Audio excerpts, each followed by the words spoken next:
मैंने भी कई बार कथाओं में कहा है, भगवत चरणों से प्रेम करिए, चरणों की प्राप्ति, चरण चरण चरण। लेकिन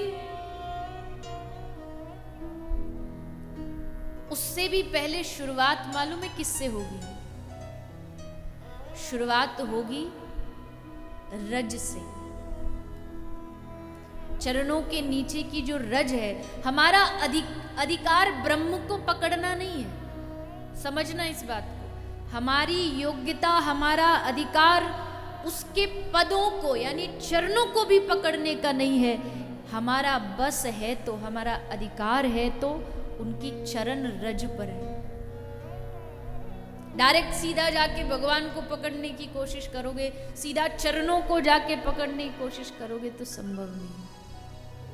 हमारा अधिकार, हमारी औकात इतनी ही है कि उनके चरणों तक पड़े रहो, रज तक पड़े रहो, बस इतनी हमारी योग्यता है। और वो रज, शुरू रज से करो,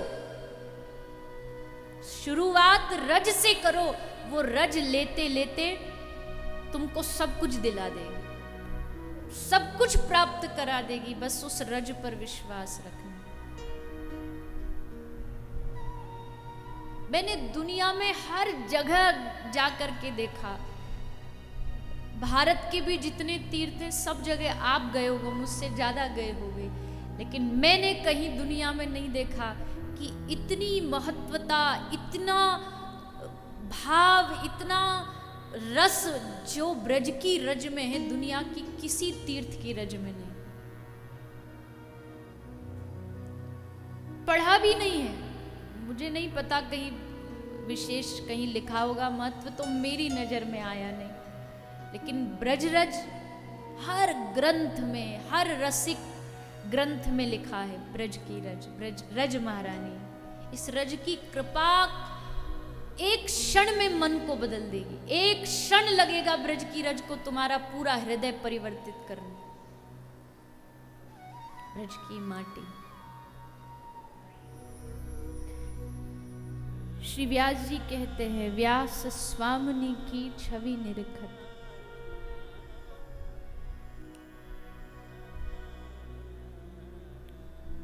बैठी रहूं कुंजन के कोने। कुंजन के कोने में बैठ के क्या करूं? व्यास स्वामिनी की छवि निरखत।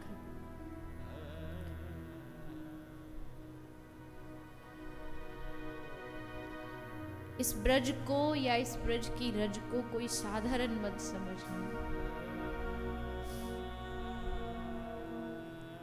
इस ब्रज की रज में शक्ति इसीलिए है, प्रेम इसीलिए है क्योंकि इस ब्रज की रज ने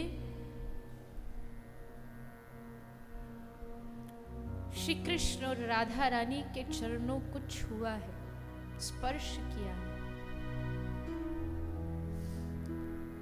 ये सौभाग्य स्वर्ग, ब्रह्मलोक, वैकुंठ लोक, इन सबको भी प्राप्त नहीं हुआ है।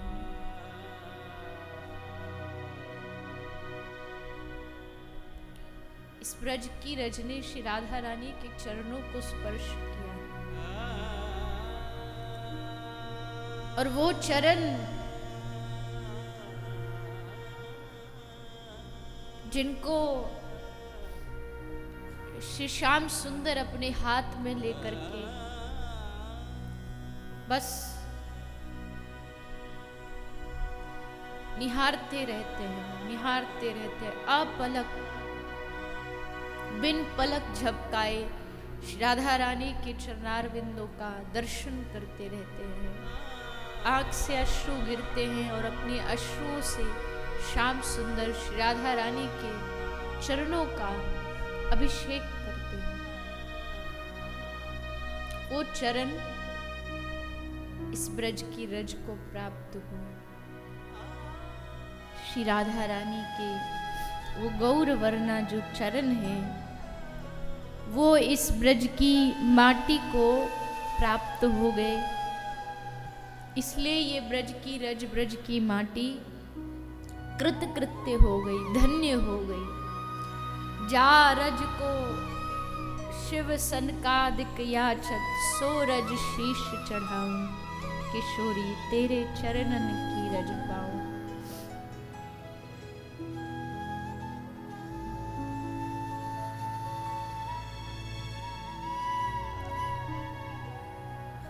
कभी किसी के बहकावे में आके हम चूक न जाएं, कहीं लगे ब्रज में आकर के बस बाहरी बाहरी वस्तुओं को देख करके उसमें बस घूम करके मजे ले करके चले जाएं, तो लगेगा कि ये वो क्या ब्रज है, क्या ये वही ब्रज है जिसके बारे में हमने सुना है। लेकिन वो असल ब्रज का आनंद तब तक नहीं आएगा जब तक इस ब्रज की माटी से आपको प्रगाढ़ प्रेम न जाग जाए, प्रगाढ़ प्रीति न जाग जाए। इसलिए कृष्ण ने दुनिया का कोई कोना नहीं चुना अवतार लेने के लिए। कृष्ण इस धरती पर आए क्योंकि इस धरती को, इस भूमि को, इसकी रज को श्री राधा रानी पहले ही आकर के पवित्र कर चुकी हैं। अपने चरणों की द्वारा इस भूमि को पवित्र कर दिया। और उस रज में श्री कृष्ण ने सोचा कि अब यहाँ जा कर के मुझे अवतार लेना चाहिए, अब इस भूमि पर जा कर के मुझे अपनी लीलाओं को आगे बढ़ाना चाहिए, क्योंकि इसी रज से मुझे शक्ति मिलेगी, इसी रज से मुझे अपनी लीला को आगे बढ़ाने का सौभाग्य मिलेगा। इसलिए हम क्या, साक्षात जो ब्रह्म है वो यहाँ की माटी ले ले करके अपने माथे पर, अपने शीश पर चढ़ाता है।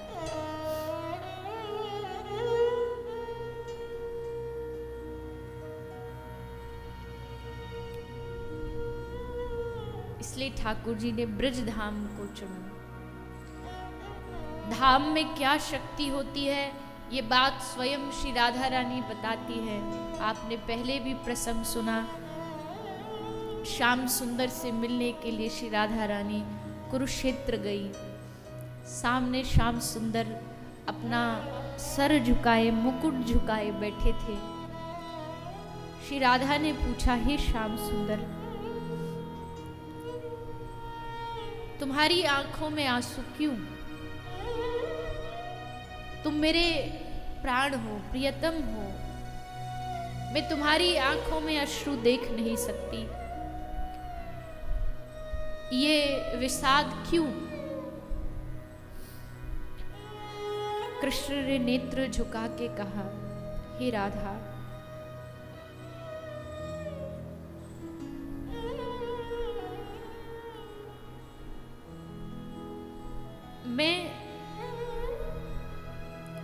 राधा, मैं तेरा अपराधी हूं। लोग भले मेरे यश का गुणगान करें, लोग भले कहे कृष्ण ये है, कृष्ण वो है, लेकिन मैं कृष्ण जानता हूं मैंने अपराध किया, मैंने भूल की। और वो भूल थी तुम निष्ठुर, तुम प्रेमी ब्रजवासियों को छोड़ करके, निष्ठुर हृदय बना करके मैं ब्रज से आ गया, भाग करके आ गया। वो भी मैं इसलिए भागा,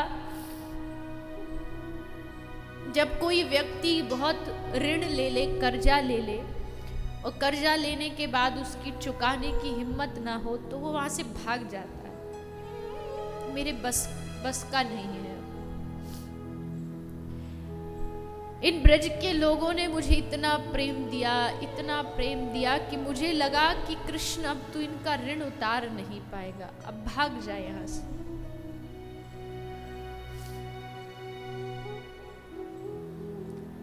ब्रज के विरही लोग बेचारे,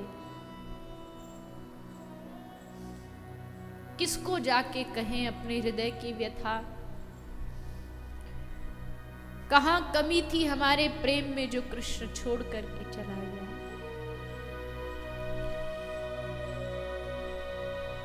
सुबह होती थी तो कृष्ण का दर्शन करके, रात होती थी तो कृष्ण को देख के, अजी नींद भी आती थी तो भी सपने में कृष्ण ही कृष्ण चलता था।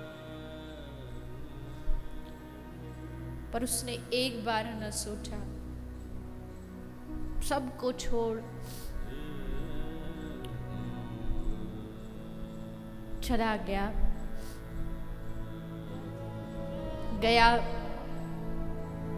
ब्रजवासियों ने भी प्रतीक्षा में अपना जीवन बिता दिया। प्रतीक्षा करते करते करते कभी कभी कृष्ण से शिकायत नहीं की कि तू क्यों छोड़ करके गया। यही तो गोपी प्रेम है। लेकिन आज कृष्ण कह रहे हैं, हे राधा, मैंने अपराध किया, मुझे क्षमा कर दे। राधा रानी कहती है, नहीं नहीं श्याम सुंदर, आप ऐसा मत कहो, हमारे प्रेम को कलंक लग जाएगा अगर हमारे कारण तुम्हारी आंख से एक बूंद आंसू भी गिरे तो कभी भी हम गोपियां, हम ब्रज के लोग जी नहीं पाएंगे। अभी कम से कम तसल्ली तो रहती है कि हाँ, जहां कृष्ण है सुखी है। हमें पता है हम ब्रजवासी तुम्हें क्या दे पाए, सूखी रोटी, कभी कोई अच्छा व्यंजन भोजन दे नहीं पाए, कोई व्यवस्था तुम्हें दे नहीं पाए। यहां देखो कितना सम्मान है तुम्हारा, अंगरक्षक तुम्हारे आगे पीछे घूमते हैं, जय जयकार होती है तुम्हारी। ये देख के बड़ा हृदय प्रसन्न हो गया कि तू जहां है खुश है। कृष्ण कहते हैं, राधे, इस द्वारिका में सब कुछ है, इस द्वारिका में सोने का महल है, इस द्वारिका में अंगरक्षक है, दास है, दासियां हैं, मेरा परिवार है, खानदान है, मुझे प्रणाम करने वाले लोग हैं। पर हे राधा, इस द्वारिका में कोई मुझे गले लगाने वाला नहीं है, मुझे प्यार से कोई कन्हैया कहने वाला नहीं है।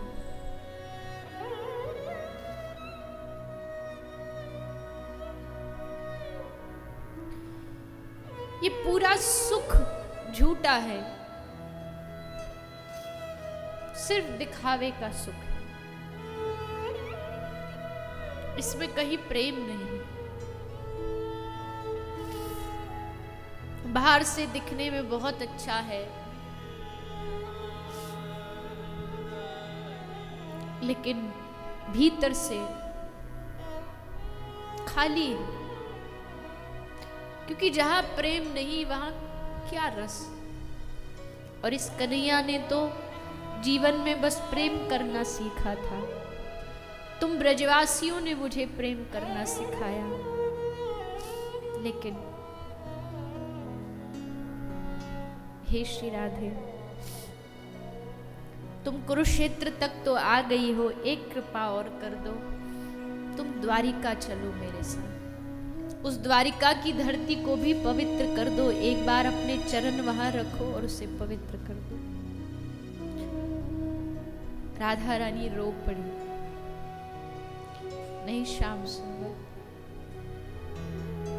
जब मुझे पता लगा कि मुझे कुरुक्षेत्र जाना है, सारा ब्रज नाच उठा कि हम कन्हैया से मिलेंगे, 100 वर्ष बाद एक बार अपने कृष्ण की एक झलक देखेंगे। लेकिन जानते हो कृष्ण, मैं मन ही मन बहुत दुखी हो गई। मैं अपना दुख कैसे व्यक्त करती ब्रजवासियों को। सब गोपियां कहती, अरे श्री राधे, कितने वर्षों बाद कृष्ण से मिलन हो रहा है और तुम खुश नहीं हो। हर एक प्रेमी का क्या मन होता है कि अपने प्रेमास्पद से, अपने प्रियतम से एक बार मिल ले, एक झलक पा ले। पर जानते हो मैं खुश क्यों नहीं हुई? मैं खुश इसलिए नहीं हुई क्योंकि मुझे पता लगा कि मुझे कुरुक्षेत्र जाना पड़ेगा, और कुरुक्षेत्र जाना पड़ेगा तो मुझे अपना ब्रज छोड़ना पड़ेगा। और हे श्याम सुंदर, तुम जानते हो वो ब्रज जो है ना, वो मेरा हृदय है, मेरा प्राण है। मैं बस यही सोचती रही कि मैं कैसे जा पाऊंगी। और हे श्याम सुंदर देखो, आज तुम भी हो, मैं भी हूँ, प्रेम की बातें भी हैं, लेकिन वो सुख नहीं है, वो आनंद नहीं है। जानते हो क्यों? क्योंकि हमारा ब्रज नहीं है यहाँ, हमारी ब्रज की धरती नहीं है, इसीलिए वो मिलन हो करके भी वो प्रेम नहीं, वो आनंद